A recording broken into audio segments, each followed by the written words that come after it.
नमस्कार साथियों, उम्मीद है आप सब बढ़िया होंगे। स्वागत है आप सभी का। आज हम एग्रीकल्चर करंट अफेयर स्कीम को स्टार्ट करने जा रहे हैं। आप लोगों के लिए आने वाले सेशंस में जितनी भी एग्रीकल्चर की स्कीम्स हैं, जो ministry of agriculture and farmer welfare या ministry of fisheries and animal husbandry, इनके द्वारा जो भी स्कीम आपकी स्टार्ट की गई हैं, उन सभी स्कीम्स को इन सेशंस में कवर किया जाएगा वन बाय वन। और ये इसके लिए किया जा रहा है क्योंकि आने वाले समय में आपके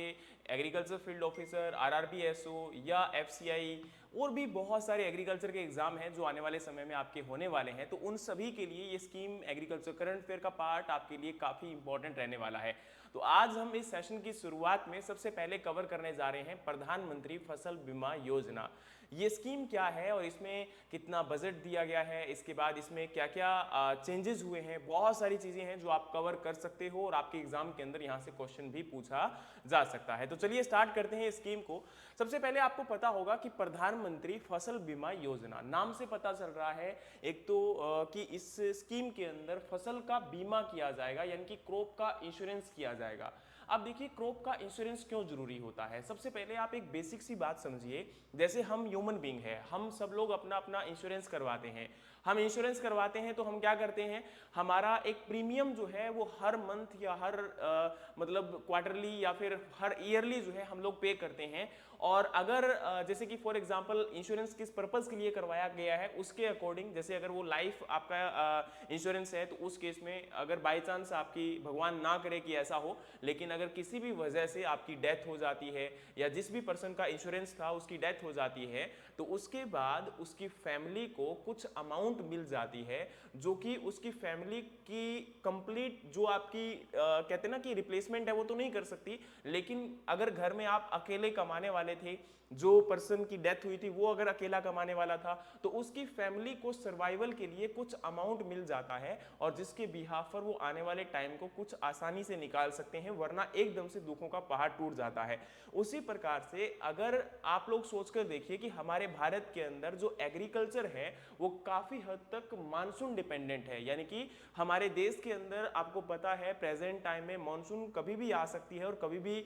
जो है उसका इंपैक्ट हमारे एग्रीकल्चर के ऊपर देखने को मिल सकता है। आपने ये भी देखा होगा कि ज्यादातर हमारा जो एरिया है क्रॉप प्रोडक्शन के अंडर में वो मानसून सीजन में ही ग्रो करवाया जाता है। मानसून सीजन के टाइम पर ही हम लोग क्रॉप प्रोडक्शन करते हैं क्योंकि भारत में 48.8% एरिया ही है जहां पर इरिगेशन फैसिलिटीज अवेलेबल हैं, यानी कि सिंचाई की सुविधा उपलब्ध है। बाकी जितना भी एरिया है वहां पर इरिगेशन की फैसिलिटीज नहीं है, वहां केवल और केवल बारिश के आधार पर ही खेती की जाती है। तो अब जरूरी हो जाता है कि वहां पर मॉनसून जब आएगी या फिर ये कह सकते हो जो क्लाइमेट आपके चेंजेस हैं उसके अनुसार कई बार क्रॉप में बहुत सारे बदलाव आ जाते हैं या यील्ड उसकी डिक्रीज हो सकती है, इंक्रीज हो सकती है। तो अब बात करें तो अगर मान के चलिए किसी भी वजह से किसान की फसल खराब हो जाए तो अब उसके लिए कोई भी आपका अदर ऑप्शन अवेलेबल नहीं रहता और उसको अंत में ये कह सकते हो कि पूरा का पूरा लॉस देखने को मिलता है। लेकिन अब इंश्योरेंस से क्या फायदा होगा, मान के चलिए ये इंश्योरेंस अगर क्रॉप का कर दिया गया है तो अब किसान को एटलीस्ट कुछ अमाउंट मिलेगा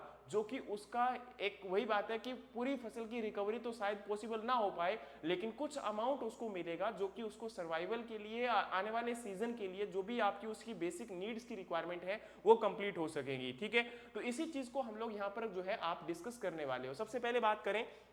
तो इस स्कीम को कब स्टार्ट किया गया था। इस स्कीम को 2016 18 फरवरी प्रधानमंत्री श्री नरेंद्र मोदी जी के द्वारा मध्य प्रदेश के अंदर सीहोर डिस्ट्रिक्ट में इसको आपका जो है स्टार्ट किया गया था, लॉन्च किया गया था। इसको इंप्लीमेंट किया गया था खरीफ सीजन 2016 से और ये एक सेंट्रल स्पॉन्सर स्कीम है। देखिए आने वाले टाइम के अंदर जो भी हम स्कीम डिस्कस करेंगे उसमें एक शब्द आएगा सेंट्रल स्पॉन्सर स्कीम, दूसरा आएगा central sector scheme. Central sponsor scheme का मतलब होता है कि उसमें कुछ हिस्सा, जैसे कि मान के चलिए 100% कोई पेमेंट की जा रही है, उसमें आपका हो सकता है कि 10 से लेके 90% या 100% तक आपका जो अमाउंट होगा, या 10 से 90, 95 या 99% तक जो अमाउंट होगा वो आपका सेंट्रल गवर्नमेंट का हिस्सा हो सकता है। लेकिन उसमें जो रिमेनिंग हिस्सा होगा 1% से लेके 90% तक वो आपका जो है स्टेट गवर्नमेंट का हो सकता है, बेनिफिशियरीज का हो सकता है, कोई भी उसमें इंक्लूड कर सकता है। इसका मतलब है कि इस सेंटर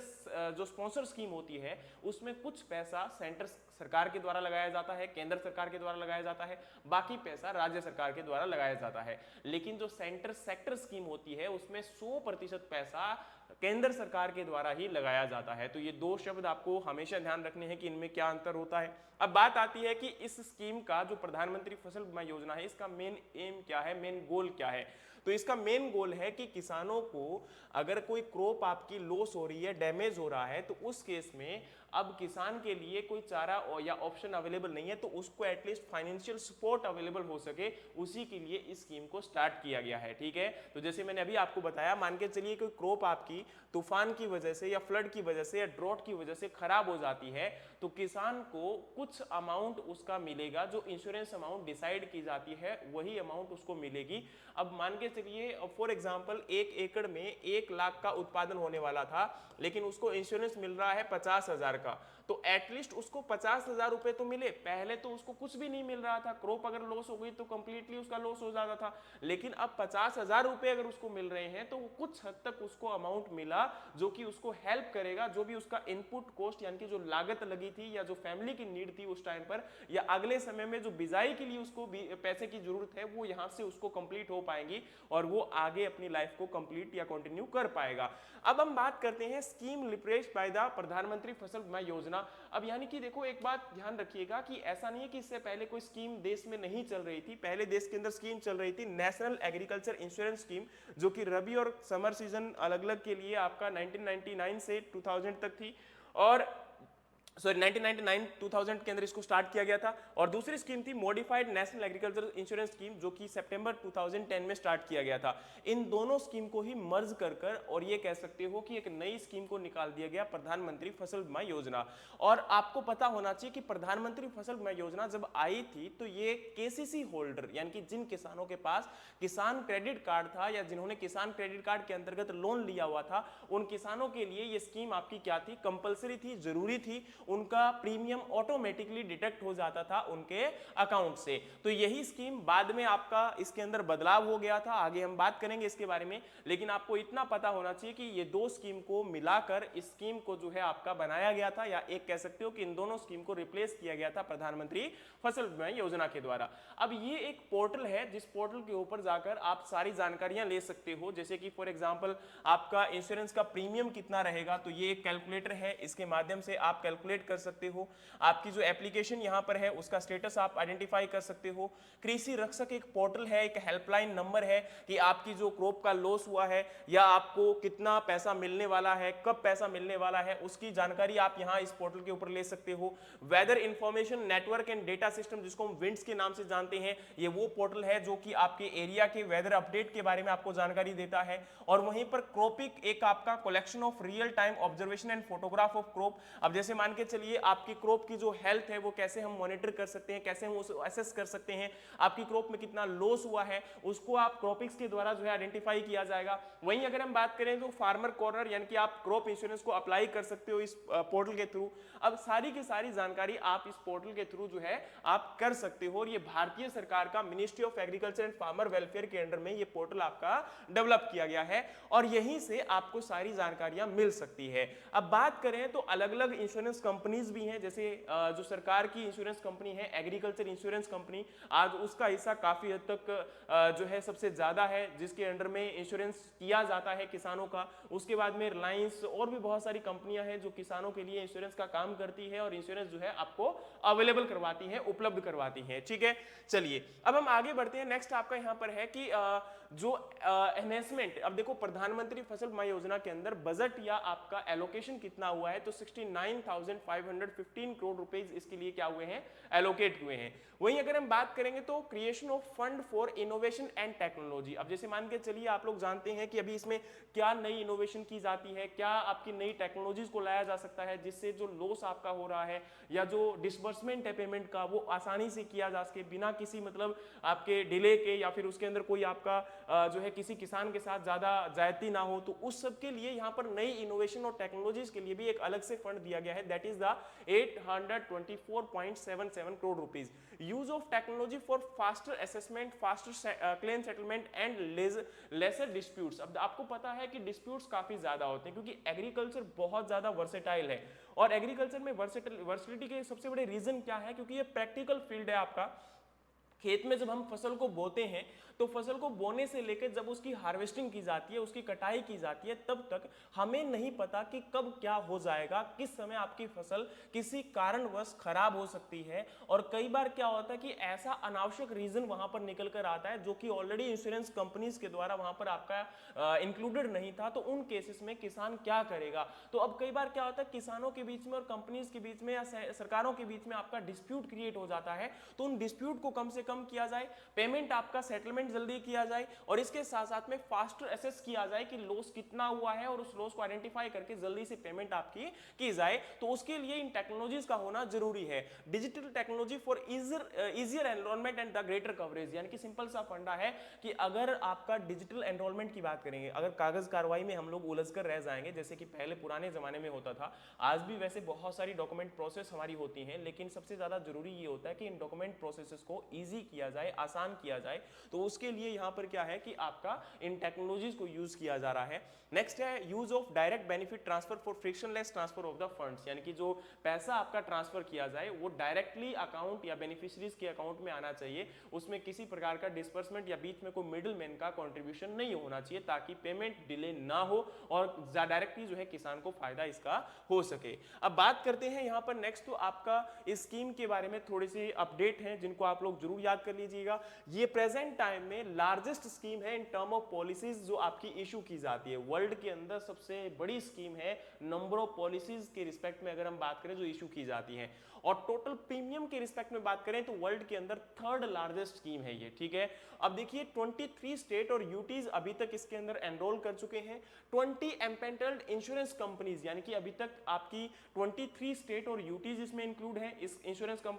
स्कीम के अंडर में, और अभी तक 20 कंपनीज हैं जो कि आपको इंश्योरेंस प्रोवाइड करवा रही हैं प्रधानमंत्री फसल बीमा योजना के तहत। बात करते हैं तो कॉम्प्रिहेंसिव प्रोटेक्शन आपका जो क्रॉप के अंदर इसमें दिया जाता है, मतलब सोइंग से लेके जब तक आप इसकी हार्वेस्टिंग करते हो तब तक उसमें ओवरऑल सारा इसके अंदर इंश्योरेंस जो है वो इंक्लूड रहेगा। किसी प्रकार का अगर लॉस हो जाता है फार्म लेवल के ऊपर या आपके किसी भी एरिया लेवल के ऊपर, तो उसको आपका क्या किया जाएगा, आइडेंटिफाई किया जाएगा और आपको उसका इंश्योरेंस मिलेगा। बात करते हैं तो लॉसेस इसके अंदर जो इंक्लूड होते हैं, आगे हम डिटेल में जानेंगे इसको, लेकिन आपको इतना समझना है कि किसी भी नेचुरल क्लैमिटी की वजह से, जैसे बाढ़ आ गई या फिर आपका सूखा पड़ गया, या ये कह सकते हो कि किसी कारण आपका कोई डिजीज का अटैक हो गया या किसी इंसेक्ट का अटैक हो गया या एडवर्स क्लाइमेटिक कंडीशंस आपकी अगर कर रही हैं, कोई भी सिचुएशन अगर है, तो उस केस में आपको इंश्योरेंस मिलेगा, आपको उसका जो है बीमा मिलेगा, क्लेम मिलेगा। बात करते हैं फंडिंग पैटर्न की, तो फंडिंग पैटर्न इसमें 90 और 10 के रेशियो के हिसाब से रहेगा नॉर्थ ईस्टर्न स्टेट्स के अंदर, क्योंकि आप लोग जानते हैं कि नॉर्थ ईस्टर्न स्टेट्स के अंदर ये जो रेशियो होता है वो ज्यादा क्यों होता है।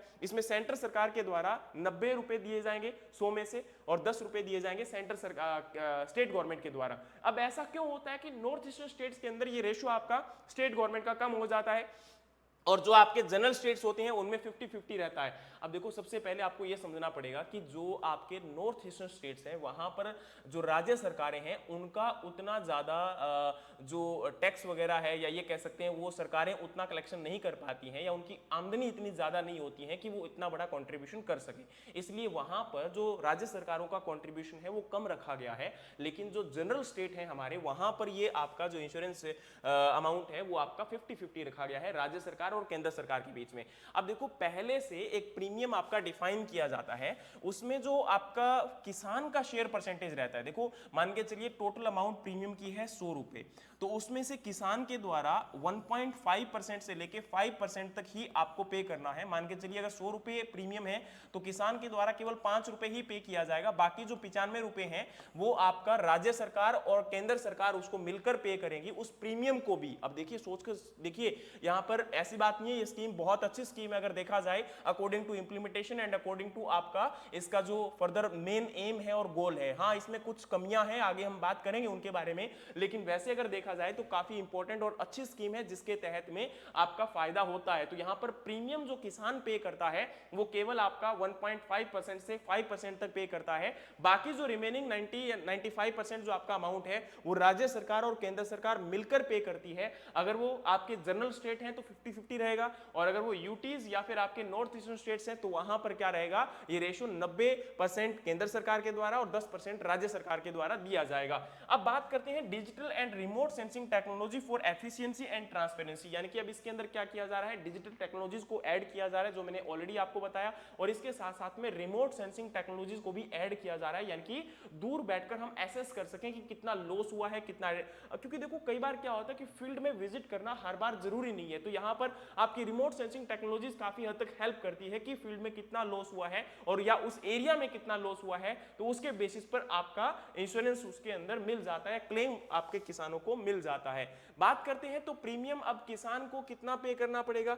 तो या कितना परसेंट इसके अकॉर्डिंग रहता है, तो देखो खरीफ सीजन की जो क्रॉप होती है जिसमें आपकी सभी फूड ग्रेन, ऑयल सीड जो भी क्रॉप रहेंगी, चाहे वो cereals, millet, pulses, oil seed है, वो सारे के सारे के लिए आपको 2% प्रीमियम पे करना पड़ेगा। मान के चलिए एक्चुअल जो आपकी अमाउंट है 100 रुपए है, अगर आपको यहां पर अगर हम बात करें इंश्योरेंस जो अमाउंट है, मान के चलिए जैसे अब एक किसान है वो 1 एकड़ के अंदर 10 क्विंटल आपका कॉटन प्रोडक्शन करता है, ठीक है। अब क्या है कि 1 क्विंटल की मान के चलिए कीमत है 100 रुपए, तो उसको 1 एकड़ में से कितना फायदा होगा, कितना रुपया वो कमाएगा, तो वो आपका कमाएगा 1000 रुपए, है ना। तो ये 1000 रुपए यहाँ पर टोटल आपकी सम है, इंश्योरेंस है जो उसकी की जा रही है। अब इसका 1.5%, इसका 2% और इसका 5%, समझ में आ रहा है। तो जो भी किसान की फसल की एक्चुअल वहां पर उसका जो फायदा निकलने वाला है या जो उसका बेनिफिट निकलने वाला है, जो उसकी सम निकलने वाली है, इंश्योरेंस जो की जा रही है, अब वो एरिया वाइज एक अप्रोच को फॉलो किया जाता है। प्रीवियस 5 ईयर का जो एक वहां पर एवरेज प्रोडक्शन होता है, प्रोडक्टिविटी होती है, उसको देखकर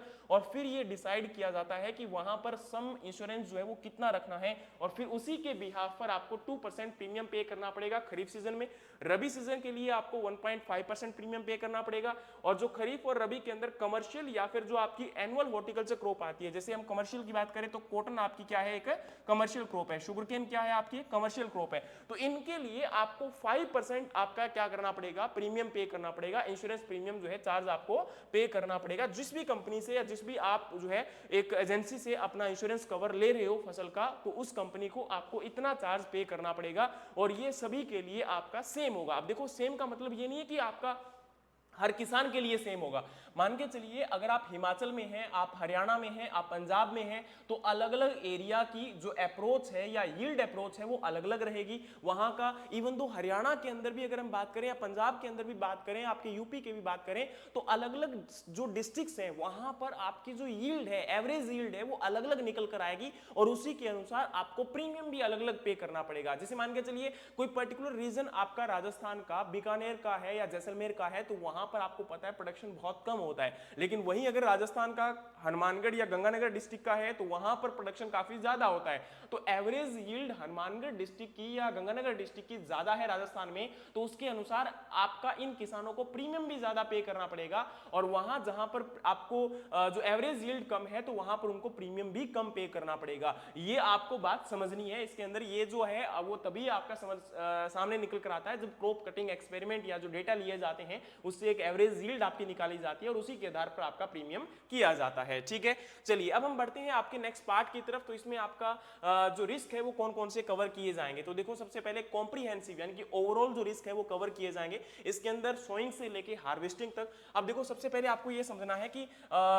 जैसे कि नेचुरल फायर आपकी यानी कि कोई भी प्राकृतिक कारणों से आग लग जाती है, जैसे बिजली पड़ने के कारण आप कह सकते हो, स्टॉर्म यानी कि तूफान के कारण, हेलस्टॉर्म यानी कि ओलावृष्टि के कारण, साइक्लोन के कारण, चक्रवात आ जाने, टाइफून आपके, टेम्पेस्ट, हरिकेन, टॉर्नेडोज, ठीक है, फ्लड, बाढ़, है ना, या आपका जल भराव की समस्या के कारण, लैंड स्लाइडिंग यानी कि पूरी की पूरी आपकी जमीन धंस जाती है कई बार, तो ड्रॉट यानी कि सूखे के कारण, या किसी पेस्ट या डिजीज के अटैक के कारण, कोई भी इंसेक्ट आपका अटैक कर दे, कोई आपका डिजीज अटैक कर दे, तो उस केस में आपको इंश्योरेंस मिलेगा। आपकी फसल अगर इन कारणों की वजह से खराब हो जाती है और अगर आपने प्रीमियम पे किया हुआ है तो आपको इसका बेनिफिट मिलेगा, आपको वहां पर क्लेम मिलेगा, और इससे आपकी लाइफ काफी हद तक, या ये कह सकते हो किसान को कुछ हद तक फायदा हो जाता है, उसको कंप्लीट लॉस देखने को नहीं मिलता। वहीं पर है प्रिवेंटेड सोइंग। प्रिवेंटेड सोइंग का मतलब क्या होता है, जैसे मान के चलिए अभी आपका खरीफ सीजन का सोइंग का टाइम था, तो उस समय आप सोचकर देखो कि खरीफ सीजन के टाइम पर जब सोइंग का टाइम था, उस समय लगातार 20 दिन तक या 1 महीने तक बारिश होती रही और फ्लड की स्थिति बन गई, जैसे कि ज्यादातर बिहार जैसे स्टेट में हमें देखने को मिलता है, या आप कह सकते हो हिमाचल जैसे स्टेट्स के अंदर हमें देखने को मिलता है। तो वहां पर अगर खरीफ सीजन का टाइम निकल गया तो आपको भी पता है कि खरीफ की सोइंग नहीं हो पाएगी। तो उस केस में क्या होता है कि अगर आपकी खरीफ सीजन की सोइंग निकल जाती है, टाइम पीरियड आपका निकल जाता है, तो आपको जो भी 25% सम इंश्योरेंस होगा, जैसे मान के चलिए आपका 1 लाख रुपए प्रति एकड़ जो है सम इंश्योरेंस डिसाइड किया गया था, तो अब एटलीस्ट उसका 25,000 रुपए आपको मिलेगा। यानी कि अगर आप बिजाई नहीं कर पाए किसी कारणवश, तो आपको एटलीस्ट जो भी इंश्योरेंस अमाउंट होगी उसका 25%, जैसे 1 लाख रुपए है तो उसका 25,000 रुपए आपको मिलेगा। तो ये भी फायदा काफी हद तक हो गया, क्योंकि अब देखो किसान जो है वहां पर एक शॉर्ट ड्यूरेशन क्रॉप भी ग्रो करवा सकता है और साथ में उसको एक सम इंश्योरेंस अमाउंट भी मिल गया। तो इससे किसानों का फायदा काफी ज्यादा हो जाता है। ठीक है, वहीं अगर हम बात करें तो नेक्स्ट अब देखिए इसमें जब आपकी फसल कट जाती है, मतलब अगर काटने के बाद ही बात करें तो क्या फायदा आपको मिलेगा। तो पोस्ट हार्वेस्टिंग लॉसेस इंडिविजुअल जो फार्म बेसिस के बेस पर आपको यहां पर फायदा मिल सकता है। मान के चलिए अब क्या हुआ कि किसी किसान ने फसल को काट लिया, काटने के बाद आपको पता है कि तुरंत उसकी जो हार्वेस्टिंग के बाद हम लोग या तो उसको मैनेज नहीं कर पाते हैं, स्टोर नहीं कर पाते हैं, मार्केटिंग नहीं कर पाते हैं, कई बार उसको सुखाना भी पड़ता है। तो अगर आपका काटने के बाद 14 दिन तक फसल आपकी खराब हो जाती है खेत में, और किसी भी कारण आपकी खराब हो रही है, जैसे कि वहां पर बाढ़ आ गया या बारिश बहुत ज्यादा हो गई, तो उस केस में आपको अगेन यहां पर क्या मिलने वाला है, इंश्योरेंस मिलने वाला है, आपको क्लेम मिलने वाला है। तो ये भी एक अच्छी बात है कि 14 दिन तक कई बार अगर आपका फसल मैनेज हम नहीं कर पाए, उसको काटने के बाद हम लोग जो है मंडी में नहीं बेच पाए या कोई भी कारण रहा आपका, तो फिर आपको वहां पर क्या मिलेगा, फायदा मिलेगा। तो ये बात आपको यहां पर समझनी है। ठीक है, फिर नेक्स्ट आपकी बारी है लोकलाइज्ड कैलेमिटीज। अब देखो क्या होता है, कई बार आपका हर राज्य के अंदर स्थिति सेम नहीं होती है। आपको पता है कि किसी राज्य के अंदर आपके एनिमल का अटैक बहुत ज्यादा होता है, किसी राज्य के अंदर आपका जो है लैंडस्लाइडिंग की समस्या ज्यादा होती है। तो अब अलग अलग स्टेट के पास ये ऑप्शन है कि आप भी अपनी मर्जी से कोई भी अगर प्रॉब्लम आप ऐड करना चाहते हो तो आप अपनी मर्जी से उसमें ऐड कर सकते हो, और उन समस्याओं के कारण अगर कोई फसल खराब होती है तो भी किसान को वहां पर मुआवजा मिलेगा, फायदा मिलेगा, क्लेम मिलेगा। ये जो है आपका यहां पर इंश्योर किया गया है गवर्नमेंट के द्वारा। ठीक है, अब बात करते हैं व्हाट आर द एक्सक्लूजन, मतलब इसमें से क्या निकाला गया है, क्या एक्सक्लूड किया गया है। तो देखो इसमें एक्सक्लूड किया जा रहा है रिस्क, जैसे बाय चांस आपका कोई भी लड़ाई लग जाती है, इंटरनेशनल वॉर लग जाता है ना, विश्व युद्ध की स्थिति आ जाती है, या पाकिस्तान भारत का युद्ध लग जाता है, या आप लोग सोचकर देखिए कोई न्यूक्लियर अटैक हो जाता है। ठीक है, ये इन कारणों के कारण, या फिर चोरी हो जाती है। अब खेत में कई बार आपको पता है फसल आपने काट कर रखी थी, वहां पर कोई चोरी करके ले गया, तो इन कारणों के कारण आपका जो है याद रखना कि वहां पर आपको फायदा नहीं मिलेगा, वहां पर आपको बेनिफिट नहीं मिलेगा। उन केसेस के अंदर आपको जो है किसी प्रकार का फायदा नहीं मिलेगा, या फिर आपको इंश्योरेंस क्लेम नहीं मिलेगा। In case of post harvesting losses, the harvested crop bundle and heaped at place before threshing, other preventable risk. अब देखो क्या होता है, कई बार हम लोग जो है, अब ये मुझे कई बार आपका समझ में नहीं आता कि ये सरकार क्या चाहती है इसके अंदर कहना, क्योंकि अभी इन्होंने बोला कि पोस्ट हार्वेस्टिंग 14 दिन तक कोई लॉस अगर आपकी होते हैं तो उनको इसमें कवर किया जाएगा, लेकिन वहीं दूसरी बात इन्होंने बोल दी कि क्रॉप हार्वेस्टेड,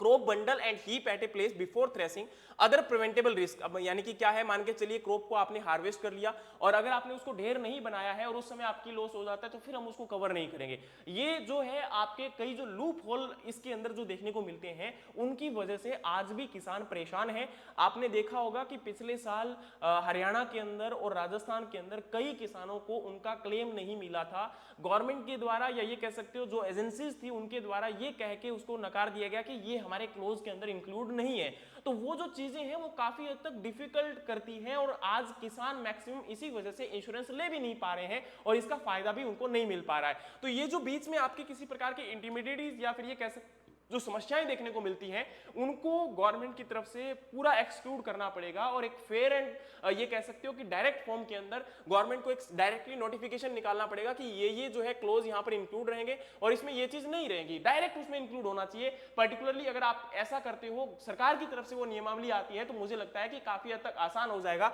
और किसानों के लिए भी वो चीज आसान होगी आपका इंश्योरेंस लेना। अब बात करते हैं नेक्स्ट आपका कि साइलेंट फ्यूचर क्या है, इसमें फायदा क्या है। तो देखो, claim for wide spread damage are settled using an area approach where defined area of each notified crop assume that all insurance farm in unit face similar risk, cost, income and the crop loss. This approach standardize the assessment of calamities affecting the large region. जैसे मान के चलिए अब एक particular आपका 10 या 15 district में, या मान के चलिए एक स्टेट के अंदर क्या हुआ, अब जैसे हिमाचल के अंदर क्या हुआ था, अभी लैंडस्लाइडिंग काफ़ी ज़्यादा हुई थी, एकदम से बादल फट गए थे, तो बादल फटने के कारण वहाँ पर काफ़ी नुकसान देखने को मिला। तो अब क्या है कि सरकार वहाँ पर अपनी तरफ से निर्धारित कर सकती है कि भाई ये एक बड़ा एरिया है, जैसे मंडी में आपका फ्लडिंग आई थी, तो मंडी के पूरे रीजन की एवरेज यील्ड वहां पर किसी फसल की कितनी है उसको आइडेंटिफाई करेंगे और उसके अकॉर्डिंग उस रीजन में उनको एक एवरेज आपका इंश्योरेंस कवर किया जाएगा। जैसे मान के चलिए वहां पर हो सकता है कि किसी फार्मर के द्वारा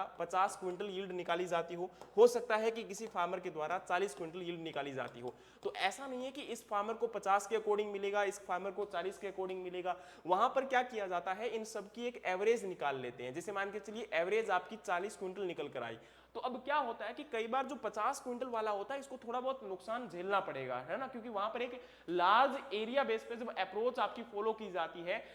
एक एवरेज यील्ड के लिए, तो आपका इंश्योरेंस भी इसी के अकॉर्डिंग आपसे लिया जा रहा है। ठीक है, तो ये चीज आपको यहां पर देखनी है कि इसमें आपका जो एक एरिया बेस्ड अप्रोच है उसको फॉलो किया जाता है और किसी भी एरिया में एवरेज यील्ड कितनी है पिछले प्रीवियस 5 से 7 साल के अंदर उसको आइडेंटिफाई किया जाएगा और क्रॉप कटिंग एक्सपेरिमेंट के अकॉर्डिंग वहां पर एक एवरेज यील्ड डिसाइड की जाती है। ठीक है, on account payment up to 25% of sum insurance for the mid season adversity if crop damage is reported more than 50% in the insurance unit, remaining claim based on the crop cutting experiment. क्या होता है कि आपका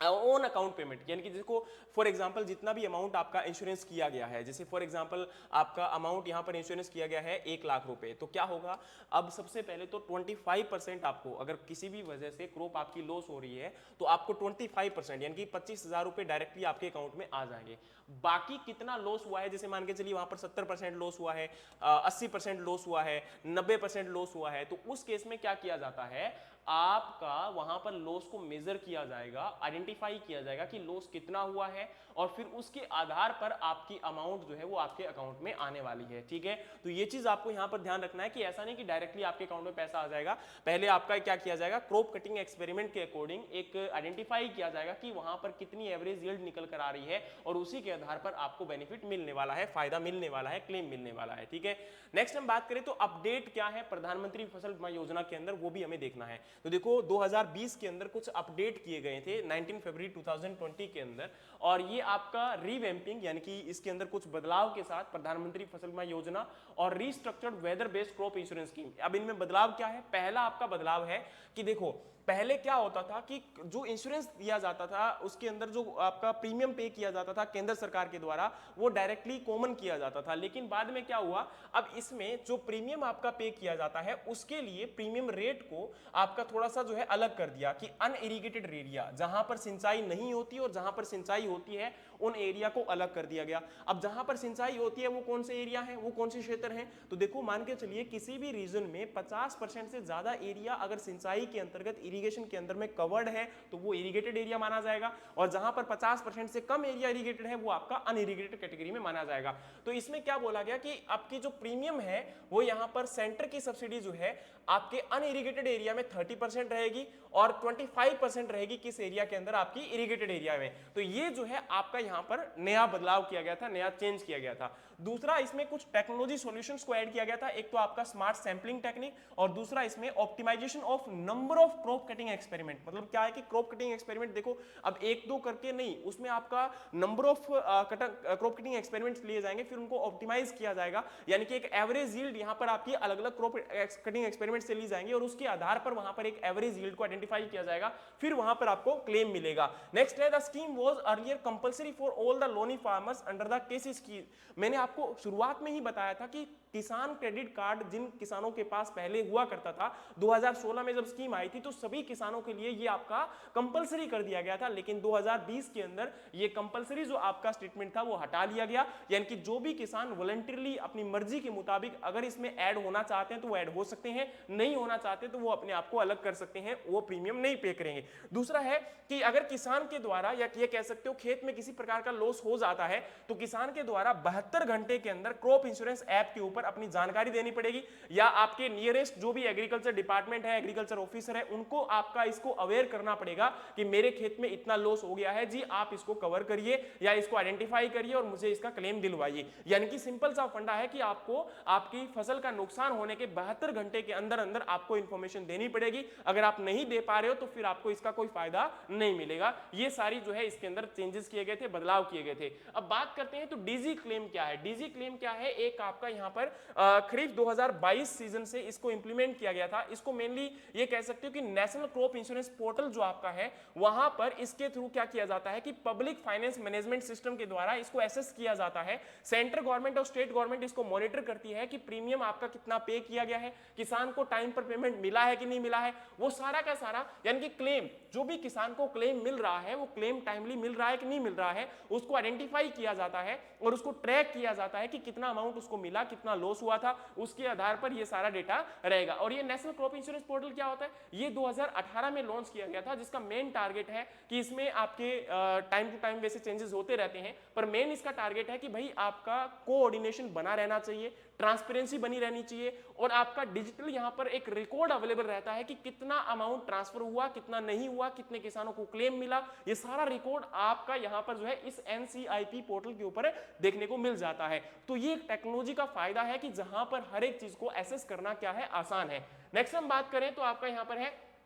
कि technology और क्या क्या इसमें ऐड हुई। तो अब देखो टेक्नोलॉजी का यहां पर बात करें तो सबसे पहले आपको समझना पड़ेगा यस्टेक। यस्टेक एक ऐसी टेक्नोलॉजी है जिसको मेनली यील्ड एस्टिमेट में, जो आपका यील्ड है, जैसे मान के चलिए जो उपज होती है प्रति एकड़ में, प्रति हेक्टेयर में या पर यूनिट एरिया में, वो कितनी हो रही है उसको आइडेंटिफाई करने के लिए आपका इस पोर्टल को डेवलप किया गया है यस्टेक। ठीक है, तो अगर आपसे पूछा जाए कि भाई एक पोर्टल प्रधानमंत्री फसल बीमा योजना के अंडर में डेवलप किया गया है यील्ड एस्टिमेशन के लिए, तो वो कौन सा है, जिसके अंदर डिफरेंट मेथोडोलॉजी, बेस्ट प्रैक्टिसेस और integration insights of accurate yield assessment at the gram panchayat level. और ये किस लेवल पर आपका करेगा, तो ग्राम पंचायत लेवल पर करेगा। नेक्स्ट हम बात करें तो विंड्स पोर्टल। विंड पोर्टल के ऊपर हमें जानकारी मिलती है किसी भी एरिया के जो वेदर इंफॉर्मेशन अपडेट है उनके बारे में, यानी कि वहां पर आपका सूखा है, टेम्परेचर कितना है, बारिश कितनी हुई है, लोस फ्लड कितना आ रहा है। ठीक है, ये सारी चीजें यहां पर इस पोर्टल के ऊपर हमें देखने को मिल जाएंगी। किस लेवल पर, आपका तालुका, ब्लॉक और ग्राम पंचायत लेवल पर। और ये ऑटोमेटिक वेदर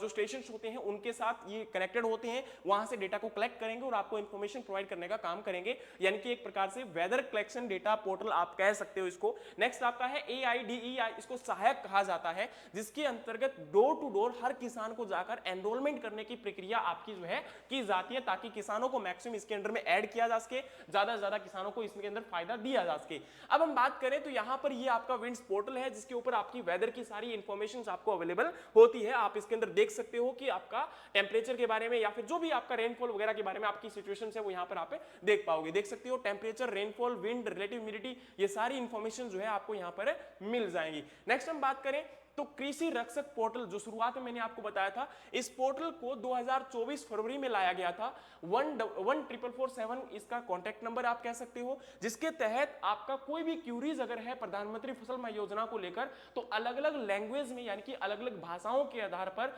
आपका किसानों के द्वारा इसमें जानकारी ली जा सकती है। जैसे अगर कोई महाराष्ट्र से है तो मराठी में उसको जानकारी मिल जाएगी, कोई हरियाणा से है तो उसको हिंदी में जानकारी मिल जाएगी, मतलब कोई गुजरात से है तो गुजराती में उसको जानकारी मिल जाएगी। यानी कि अलग अलग भाषाओं के आधार पर प्रधानमंत्री फसल बीमा योजना के अंतर्गत उसको सारी जानकारी मिल जाएगी, उसके क्लेम के बारे में, उसके प्रीमियम के बारे में, उसके इंश्योरेंस के बारे में, हर एक जानकारी किसान यहां इसके द्वारा ले सकता है और अपनी जो अगर कोई कंप्लेंट है तो वो भी वहां पर आपका रजिस्टर करवा सकता है, ताकि एफिशिएंसी इसके अंदर बढ़े। ठीक है, अब हम बात करें तो इसके अंदर थोड़ा सा डेटा के बारे में हम जानकारी आपको देना चाहते हैं कि पिछले इतने सालों के अंदर क्या आपका इंश्योरेंस रहा। ये ministry of agriculture and farmer welfare का डेटा है, जिसके आधार पर 2016-17 के अंदर क्रॉप का प्रीमियम कितना यहां पर हुआ और क्लेम कितना पे किया गया। अगर आप देखोगे तो आपका प्रीमियम कलेक्शन जो है कंपनीज के द्वारा बहुत ज्यादा अमाउंट है, लेकिन जो किसानों को क्लेम पे किया गया है वो बहुत कम है। यानी कि डायरेक्टली यहां पर दिख रहा है कि किसानों को फायदा उतना नहीं हुआ जितना कि इंश्योरेंस कंपनीज को फायदा हुआ है। अब इस बात को सोचकर और समझकर देखिए कि लॉस तो लगातार बढ़ रहे हैं और यहां पर कई बार जो है इंसेक्ट का अटैक हो रहा है, कभी पेस्ट का अटैक हो रहा है। तो मैं ये नहीं कहता कि कंपनीज अपना फायदा या मुनाफा ना कमाएं, लेकिन एक बार जरा सोचकर देखिए कि यहाँ पर आपका 2022-23 के अंदर 27,900 करोड़ रुपए जो है प्रीमियम कलेक्ट किया गया था, लेकिन किसानों को फायदा मिला था 5,760 करोड़ रुपए का। अब सोच के देखिए 22,000 रुपए से भी ज्यादा फायदा जो है इंश्योरेंस 22,000 करोड़ रुपए से भी ज्यादा जो मुनाफा है वो कंपनियों को यहां पर देखने को मिला है। तो ये एक आपका इतना बड़ा वेरिएशन क्यों है, ये हमें देखना पड़ेगा, ये समझना पड़ेगा और इसको कंप्लीटली, क्योंकि लगातार किसान जो है वो आपका इस समस्याओं को सामना कर रहा है। अभी रिसेंटली 2 दिन पहले का ये एक इंटरव्यू है जो कि बिजनेस स्टैंडर्ड के ऊपर आप न्यूज़पेपर आप लोग अगर पढ़ते हैं तो उसके ऊपर ये जानकारी मिली थी। और ये जो है एक हमारे देश के अंदर आप लोग जानते हैं एग्रीकल्चर इंश्योरेंस कंपनी है। एग्रीकल्चर इंश्योरेंस कंपनी की अभी रिसेंटली जो चेयरमैन और मैनेजिंग डायरेक्टर हैं लवन्या आर मुदुयुर, तो इनके द्वारा ये जानकारी दी गई है, इनके द्वारा अपडेट किया गया है। इनके द्वारा इस इंटरव्यू में क्या है उसका निचोड़ में आपको बताना चाहता हूं। इसमें यह बताया गया है कि इंश्योरेंस कंपनीज जो हैं वो पिछले कुछ सालों के अंदर आपका मैक्सिमम बेनिफिट जो है प्रधानमंत्री फसल बीमा योजना से ले रही है। और इसके साथ इन्होंने ये जानकारी भी दी है कि एक्चुअली जो इंश्योरेंस कंपनीज हैं वो यहाँ पर उन किसानों को कनेक्ट नहीं कर पा रही है जो कि डेयरी के रिलेटेड है, या ये कह सकते हो जो आपके प्रधानमंत्री फसल बीमा योजना के अंतर्गत नहीं आते हैं। प्रधानमंत्री फसल बीमा योजना के अंतर्गत जो बीमा किया जाता है वो प्रीमियम में टैक्स इंक्लूड नहीं होता, लेकिन जो नॉन प्रधानमंत्री फसल बीमा योजना के अंतर्गत आते हैं, जैसे कि आपका अगर किसी किसान को अपनी पशुओं के लिए बीमा करवाना है तो वो आपका टैक्स के अंतर्गत आता है और किसान अपने पशुओं का या आपके एलाइड सेक्टर का बीमा करवाने से डरते हैं क्योंकि उसके लिए उसको टैक्स भी पे करना पड़ता है, जिसकी वजह से प्रीमियम अमाउंट बढ़ जाती है। तो इनका मानना यह है कि अभी तक आपका फायदा किसानों को हो रहा है, अच्छी स्कीम है, लेकिन इसको रीअसेस करने की जरूरत है, इसमें काफी मॉडिफिकेशंस करने की जरूरत है। इसके अंदर जो आपका नॉन प्रधानमंत्री फसल बीमा योजना के अंतर्गत इंश्योरेंस किया जाता है वो आपका टैक्स से बाहर निकालने की जरूरत है या उसमें टैक्स में रिबेट करने की जरूरत है। इसके अलावा अगर देखा जाए तो प्रेजेंट टाइम में आपका इन्होंने ये भी मेंशन किया कि वॉलंटियर जो आपका प्रधानमंत्री फसल बीमा योजना का दिया जाता है, बीमा दिया जाता है, जो केसीसी के अंडर में पहले आपका क्या था, कंपलसरी था, तो इन्होंने बोला कि ये आपका वॉलंटियर करना बहुत अच्छी बात है, जरूरी बात है, क्योंकि भारत देश के अंदर डाइवर्सिटी बहुत ज्यादा है, किसानों को अपनी चॉइस होनी चाहिए कि मुझे इंश्योरेंस करवाना है या नहीं करवाना है। बाकी इसके अलावा इन्होंने ये भी मेंशन किया कि किसानों को अवेयर करना जरूरी है, उनको जानकारी देना जरूरी है और सरकार को इसके अंदर कुछ नए चेंजेस या नए बदलाव करने पड़ेंगे ताकि किसानों को ज्यादा अवेयरनेस हो सके, ज्यादा किसानों को फायदा भी इसके अंतर्गत